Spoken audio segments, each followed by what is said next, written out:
এত বড় দুঃসাহস এই বাহিনীগুলোর কোত্থেকে আসে? পুলিশের এত বড় সাহস কোত্থেকে আসে?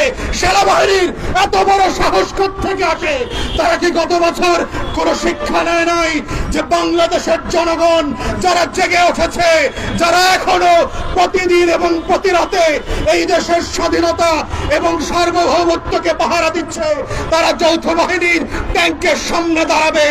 আপনারা যদি আমাদেরকে শত্রু বানান, আপনাদের সার্বভৌমত্বের পোশাক এই দেশের মানুষ কেড়ে নেবে, ছুঁড়ে ফেলে দেবে।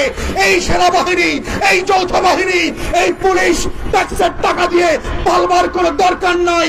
এদেরকে প্যাকেট করে ভারতে পাঠিয়ে দেন। দিল্লির গোলামদেরকে আমরা ট্যাক্সপেয়ারদের টাকায় পুষবো না। ওদেরকে ভারতের কাপড় কিনে দেন, বিএসএফ এর পতাকা দিয়ে ওদের সাহসগুলোকে, ওদের শরীরটাকে মোড়ায় দিল্লিতে পাঠিয়ে দেন।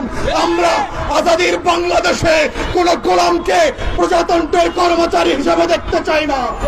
বাহিনীগুলোকে বলছি, পুলিশকে বলছি, যারা বাড়াবাড়ি করেছেন, ইতিমধ্যে প্রায় 24 ঘন্টা পার হতে চলেছে, কাউকে এখনো সাসপেন্ড করা হয় নাই, কাউকে চাকরিচ্যুত করা হয় নাই, কাউকে এখন পর্যন্ত ইনভেস্টিগেশন করবার জন্য কোন কমিটি তৈরি করা হয় নাই।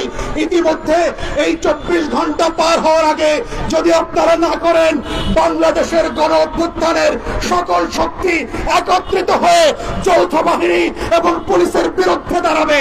যদি আপনারা সেইটা না চান, দিল্লির গোলামের বিরুদ্ধে যদি আপনারা আজাদির পক্ষে থাকেন, তাহলে আমাদের পক্ষে দাঁড়াবেন, লাল সবুজের পক্ষে দাঁড়াবেন এবং বাহিনীগুলোর পক্ষ থেকে নুরুল হক নূর, রাজনীতিবিদ, গণ অধিকার পরিষদের কাছে অবিলম্বে ক্ষমা চাইতে হবে। পাবলিকলি এই রাষ্ট্র কোনো বাহিনীর কাছে বিক্রি করে দেওয়া হয় নাই এবং দেওয়া হবে না। আমাদের এই গণ অভ্যুত্থানের লড়াই চলছে এবং চলবে।